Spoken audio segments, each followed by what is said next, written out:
துன்மார்க்கனும் நீதிமானும். துன்மார்க்கன் கடன் வாங்கி செலுத்தாமற் போகிறான், நீதிமானோ இறங்கி கொடுக்கிறான். அவரால் ஆசீர்வதிக்கப்பட்டவர்கள் பூமியை சுதந்தரித்துக் கொள்வார்கள், அவரால் சபிக்கப்பட்டவர்களோ அறுப்புண்டு போவார்கள். நல்ல மனுஷனுடைய நடைகள் கர்த்தரால் உறுதிப்படும், அவனுடைய வழியின் மேல் அவர் பிரியமாயிருக்கிறார். அவன் விழுந்தாலும் தள்ளுண்டு போவதில்லை, கர்த்தர் தமது கையினால் அவனை தாங்குகிறார். நான் இளைஞனாயிருந்தேன், முதிர் வயது உள்ளவனும் ஆனேன். ஆனாலும் நீதிமான் கைவிடப்பட்டதையும் அவன் சந்ததி அப்பத்துக்கு இறந்து திரிகிறதையும் நான் காணவில்லை. அவன் நித்தம் இறங்கி கடன் கொடுக்கிறான், அவன் சந்ததி ஆசீர்வதிக்கப்படும். தீமையை விட்டு விலகி நன்மை செய், என்றென்றைக்கும் நிலைத்திருப்பாய். கர்த்தர் நியாயத்தை விரும்புகிறவர், அவர் தமது பரிசுத்தவான்களை கைவிடுவதில்லை. அவர்கள் என்றைக்கும் காக்கப்படுவார்கள். துன்மார்க்கருடைய சந்ததியோ அறுப்புண்டு போம். நீதிமான்கள் பூமியை சுதந்தரித்துக் கொண்டு என்றைக்கும் அதிலே வாசமாயிருப்பார்கள். நீதிமானுடைய வாய் ஞானத்தை உரைத்து, அவனுடைய நாவு நியாயத்தை பேசும்.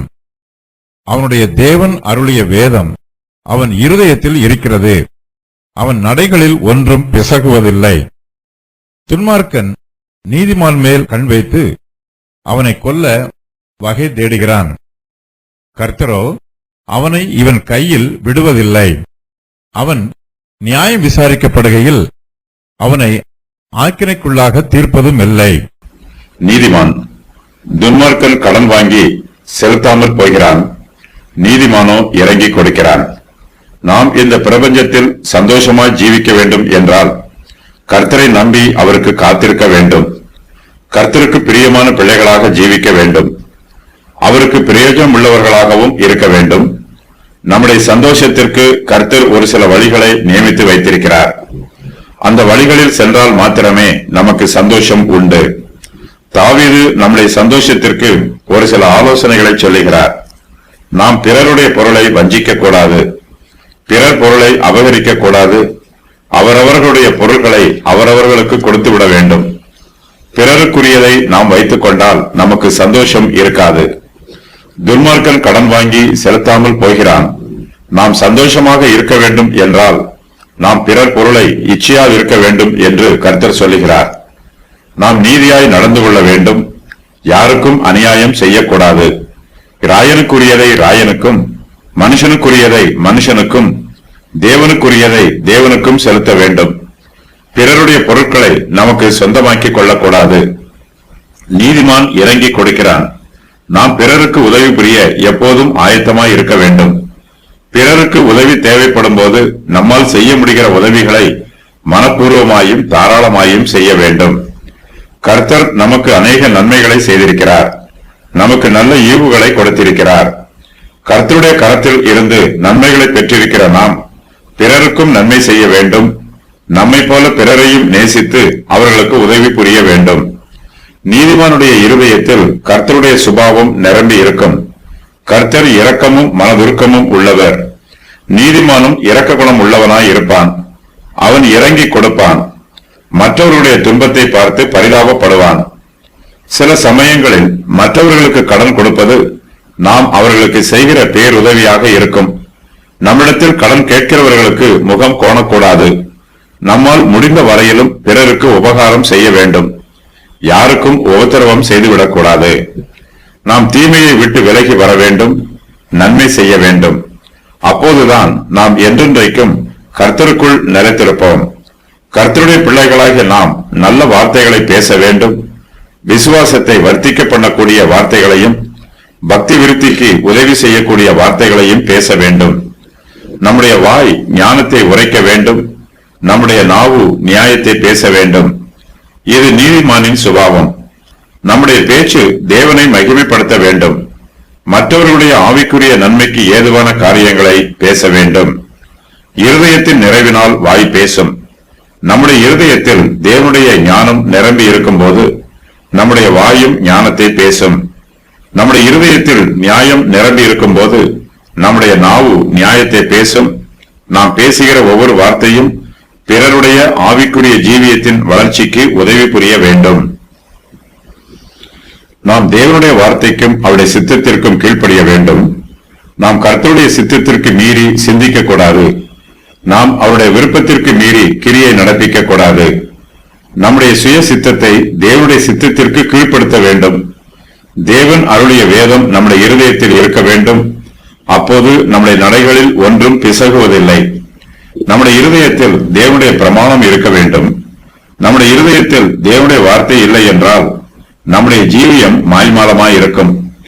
தேவன் அருளிய வேதம் நம்முடைய இருதயத்தில் இருந்தால்தான் கர்த்தருடைய வார்த்தை நம்மை ஆளுகை செய்யும். நாம் கர்த்தருடைய பிள்ளைகள் என்று சொல்லிக்கொண்டு நம்முடைய இருதயத்தில் கர்த்தர் அருளிய வேதம் இல்லை என்றால் நாம் மாய்மாலக்காரராகவே இருப்போம். ஆசீர்வதிக்கப்பட்டவர்கள், அவரால் ஆசீர்வதிக்கப்பட்டவர்கள் பூமியை சுதந்திரித்துக் கொள்வார்கள். அவரால் சபிக்கப்பட்டவர்களோ அறுப்புண்டு போவார்கள். கர்த்தர் தமக்கு கீழ்ப்படிந்து ஜீவிக்கிறவர்களை ஆசீர்வதிக்கிறார். கர்த்தரால் ஆசீர்வதிக்கப்பட்டவர்கள் பூமியை சுதந்திரித்துக் கொள்வார்கள். கர்த்தருடைய பிள்ளைகளுக்கு அவருடைய சந்தோஷமும் சமாதானமும் ஆறுதலும் கிடைக்கும். கர்த்தருடைய பரிசுத்தவான்கள் எல்லா சூழ்நிலைகளிலும் சந்தோஷமாயும் மன ஆறுதலாயும் இருப்பார்கள். அவர்களுக்கு வாழ்ந்திருக்கவும் தெரியும், தாழ்ந்திருக்கவும் தெரியும். அவர்கள் எல்லா சூழ்நிலையிலும் மன ரம்மியமாய் இருக்க கற்றுக்கொண்டிருக்கிறார்கள். கர்த்தருடைய ஆசீர்வாதம் கர்த்தருடைய பிள்ளைகளுக்கு செழிப்பை தரும், பாதுகாப்பை தரும், சந்தோஷத்தையும் சமாதானத்தையும் தரும். நீதிமான்கள் கர்த்தரால் ஆசீர்வதிக்கப்பட்டவர்கள். இவர்கள் பூமியை சுதந்திரித்துக் கொள்வார்கள். இவர்கள் கர்த்தருடைய ஆசீர்வாதங்களுக்கு சுதந்திரராய் இருப்பார்கள். நீதிமான்கள் பூமியை சுதந்திரித்துக் கொண்டு என்றென்றைக்கும் அதிலே வாசமாய் இருப்பார்கள். கர்த்தருடைய பிள்ளைகளுக்கு கானான் தேசத்தின் ஆசீர்வாதம் கிடைக்கும். எல்லா நிலங்களின் மேன்மையும் பரிசுத்தவான்களுக்கு ஆசீர்வாதமாய் கிடைக்கும். கர்த்தரால் ஆசீர்வதிக்கப்பட்டவர்கள் பூமியை சுதந்திரித்துக் கொண்டு அதிலே என்றென்றைக்கும் வாசமாய் இருக்கும் போது கர்த்தரால் சபிக்கப்பட்டவர்களோ அறுப்புண்டு போவார்கள். அவர்கள் நிலைத்திருக்க மாட்டார்கள், சீக்கிரத்தில் அழிந்து போவார்கள். நல்ல மனுஷனுடைய நடைகள், நல்ல மனுஷனுடைய நடைகள் கர்த்தரால் உறுதிப்படும். அவனுடைய வழியின் மேல் அவர் பிரியமாய் இருக்கிறார். அவன் விழுந்தாலும் தள்ளுண்டு போவதில்லை. கர்த்தர் தமது கையினால் அவனை தாங்குகிறார். கர்த்தர் நம்முடைய செய்கைகளை வழிநடத்துகிறார். நல்ல மனுஷருடைய நடைகள் கர்த்தரால் உறுதிப்படும். அவனுடைய வழியின் மேல் கர்த்தர் பிரியமாய் இருக்கிறார். நல்ல மனுஷனுடைய செய்கைகள் எல்லாம் கர்த்தரை மகிமைப்படுத்தும். நாம் ஒவ்வொரு அடி எடுத்து வைக்கும் போதும் கர்த்தர் நமக்கு தம்முடைய தெய்வீக ஆலோசனையை சொல்லுகிறார். நம்முடைய மனச்சாட்சியின் மூலமாய் நம்மோடு பேசுகிறார். எந்த வழியில் நடக்க வேண்டும் என்றும் எந்த வழியில் நடக்கக்கூடாது என்றும் கர்த்தர் நமக்கு ஆலோசனை சொல்லுகிறார். கர்த்தர் தூரத்தில் இருந்து நமக்கு ஆலோசனை சொல்ல மாட்டார். நாம் ஒவ்வொரு அடி எடுத்து வைக்கும் போதும் அவர் நம்மோடு கூட நடந்து நமக்கு ஆலோசனை சொல்லுவார். ஒரு சிறு பிள்ளை நடக்க பழகும் போது அந்த பிள்ளையின் பெற்றோர் பிள்ளையின் கால்களை பிடித்து நடக்க சொல்லிக் கொடுப்பார்கள். சிறு பிள்ளையோ தன் பெற்றோரை பிடித்துக் கொண்டு நடக்க பழகும். அது தன் பெற்றோரை சார்ந்திருக்கும். பெற்றோர் தன்னை எங்கெல்லாம் கூட்டிக் கொண்டு போகிறாரோ அங்கெல்லாம் அந்த சிறு பிள்ளையும் மெதுவாக நடந்து போகும். அதுபோலவே கர்த்தர் நம்மை கரம் பிடித்து வழி நடத்துகிறார். நம்முடைய நடைகளை உறுதிப்படுத்துகிறார். நம்முடைய நடையின் மேல் பிரியமாய் இருக்கிறார். நாம் நடக்கும்போது பாவத்தின் பள்ளத்திலோ அல்லது அழிவின் பள்ளத்திலோ விழுந்து விடுவதற்கு வாய்ப்புள்ளது. நாம் கால் தடுமாறி பிரச்சனைகளுக்குள் சிக்கிக் கொள்வோம். கர்த்தரோ நம்முடைய நடைகளை உறுதிப்படுத்துகிறார். நம்மோடு கூட பாதுகாப்பாக வருகிறார். நாம் விழுந்தாலும் தள்ளுண்டு போவதில்லை. தமது கையினால் நம்மை தாங்குகிறார். நாம் பாவத்தில் விழுந்து விட்டாலும் கர்த்தர் நம்மை பாவத்தின் பள்ளத்தில் இருந்து தூக்கி வெளியே எடுக்கிறார். நல்ல மனுஷன் கீழே விழுந்தாலும் தள்ளுண்டு போவதில்லை. அவன் ஒரு தப்பிதத்தை செய்யும் போது அந்த தப்பிதம் தன்னை மேற்கொள்ள விடாமல் கவனமாய் இருப்பான். ஆனாலும் கர்த்தருடைய கிருபை நமக்கு வரும்போது நாம் பாவத்தில் விழுந்ததை நினைத்து மனம் வருத்தப்படுவோம், மனம் திருந்துவோம். பாவத்தை குறித்த வெறுப்பு நமக்குள் உண்டாகும். பாவத்தின் பள்ளத்தில் முழுவதுமாக மூழ்கி விடாதவாறு கர்த்தர் நம்மை கரம் பிடித்து தூக்கி விடுவார். பாவத்தில் விழுகிறவர்கள் தேவனுடைய ரட்சிப்பின் சந்தோஷத்தை இழந்து போவார்கள். அவர்கள் மனம் திரும்பி ரட்சிக்கப்பட்டால் அவர்களுக்கு ரட்சிப்பின் சந்தோஷம் மறுபடியும் கிடைக்கும். கர்த்தர் தாமே பாவத்தின் பள்ளத்தில் விழுந்து விடாதவாறு நம்மை தமது கையினால் தாங்குகிறார். பரிசுத்த ஆவியானவர் நம்மை தாங்குகிறார், பலப்படுத்துகிறார், காயம் கட்டுகிறார், குணப்படுத்துகிறார். நல்ல மனுஷன் கீழே விழுந்தாலும் மறுபடியும் எழுந்திருப்பான். ஒரு மரத்தின் இலைகள் உதிர்ந்து போனாலும் வசந்த காலம் வரும்போது அந்த மரத்தின் இலைகள் மறுபடியும் தளிர்க்கும். அதுபோலவே நல்ல மனுஷன் விழுந்தாலும் தள்ளுண்டு போவதில்லை. கர்த்தர் அவனுடைய நடைகளை உறுதிப்படுத்துவார். அவனுடைய நடைகளின் மேல் பிரியமாயிருந்து அவன் நடக்க வேண்டிய வழியை அவனுக்கு காண்பிப்பார். நீதிமானுடைய சந்ததி ஆசீர்வதிக்கப்படும். நான் இளைஞனாய் இருந்தேன், முதிர் வயது உள்ளவனும் ஆனேன். ஆனாலும் நீதிமான் கைவிடப்பட்டதையும் அவன் சந்ததி அப்பத்துக்கு இறந்து திரிகிறதையும் நான் காணவில்லை. அவன் இறங்கி கடன் கொடுக்கிறான், அவன் சந்ததி ஆசீர்வதிக்கப்படும். கர்த்தருடைய பிள்ளைகளின் அடிப்படை தேவைகள் சந்திக்கப்பட வேண்டும். நம்முடைய ஜீவியத்திற்கு ஆதாரமாய் இருப்பவைகளை கர்த்தர்தாமே தம்முடைய கிருபையினால் நமக்கு கொடுத்து நம்மை போஷித்து பராமரிக்க வேண்டும். தாவீது இளைஞனாகவும் இருந்தார், இப்போது முதிர் வயது உள்ளவரும் ஆனார். தாவீதின் ஜீவியத்தில் பல மாற்றங்கள் உண்டாயிற்று. அவர் தன்னுடைய ஜீவிய காலத்தில் அநேகரை கவனித்து பார்த்திருக்கிறார். எல்லா ஜனங்களையும் பார்த்து முடிவாக நீதிமான் கைவிடப்பட்டதையும் அவன் சந்ததி அப்பத்திற்கு இறந்து திரிகிறதையும் நான் காணவில்லை என்று சொல்லுகிறார்.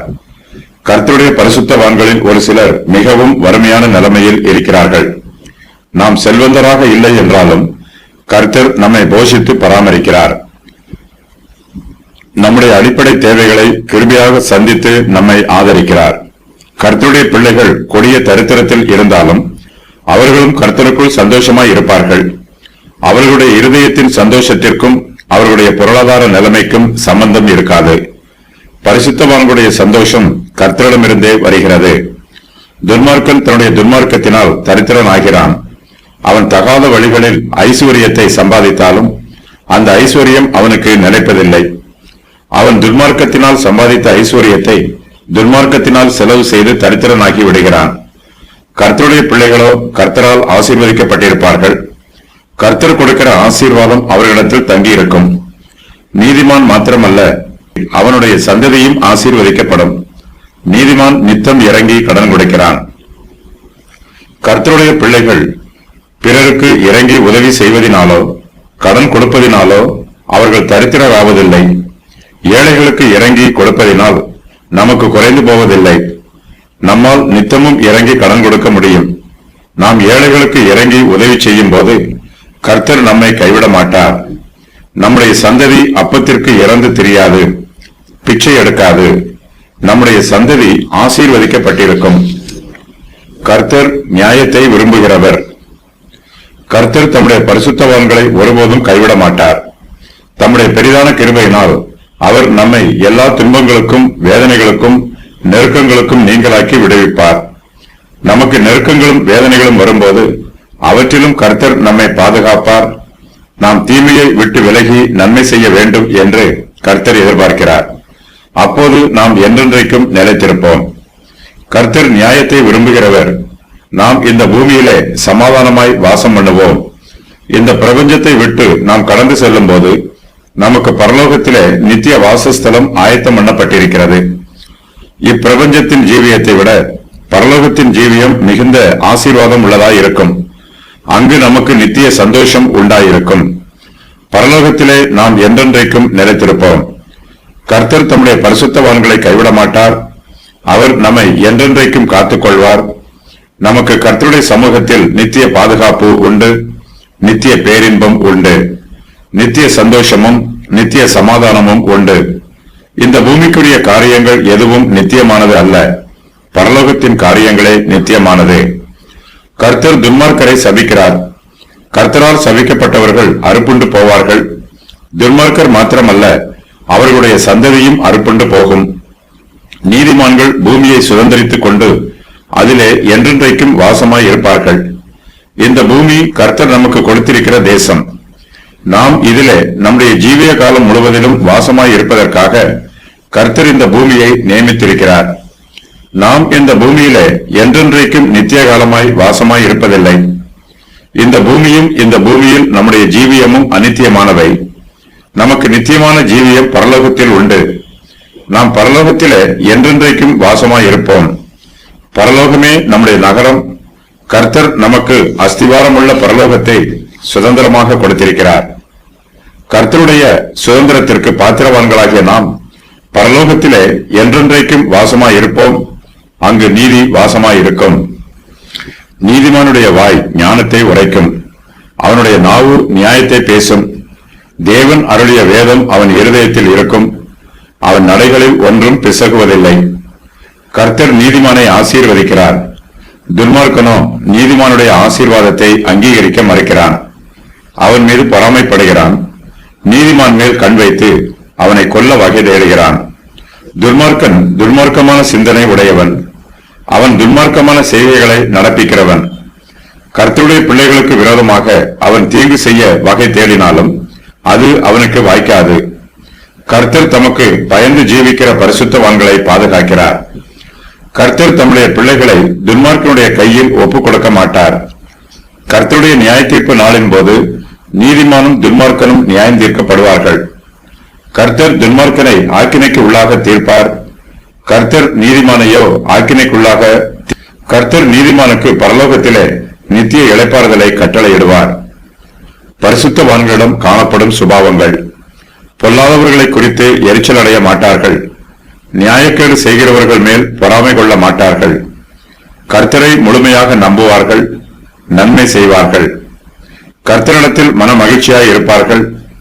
தங்கள் வழியை கர்த்தருக்கு ஒப்புக் கொடுப்பார்கள். கர்த்தர் மேல் நம்பிக்கை வைத்திருப்பார்கள். கர்த்தரை நோக்கி அமர்ந்து அவருக்கு காத்திருப்பார்கள். கோபத்தை நெகிழ்ந்து உக்கிரத்தை விட்டு விடுவார்கள். தாழ்மையுடனும் பணிவுடனும் இருப்பார்கள். மிகுந்த சமாதானத்தினால் மனமகிழ்ச்சியாய் இருப்பார்கள்.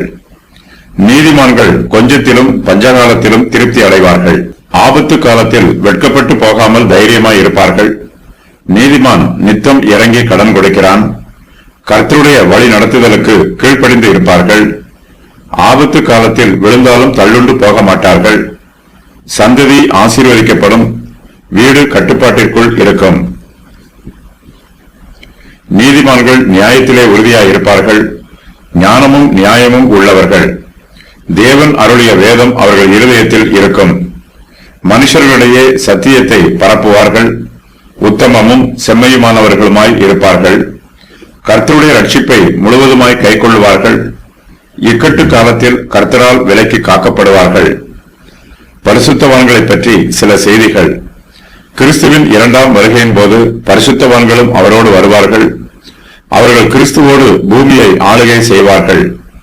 பரலோகத்தில் உள்ள புதிய எருசலேமில் அது புதிய பூமிக்கு வரும் வரையிலும் இருப்பார்கள்.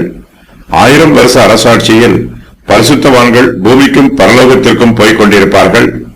பின்பு புதிய பூமியில் கர்த்தரோடு நித்திய காலமாய் இருப்பார்கள். பரிசுத்தவான்கள் பூமியை சுதந்தரிப்பார்கள்.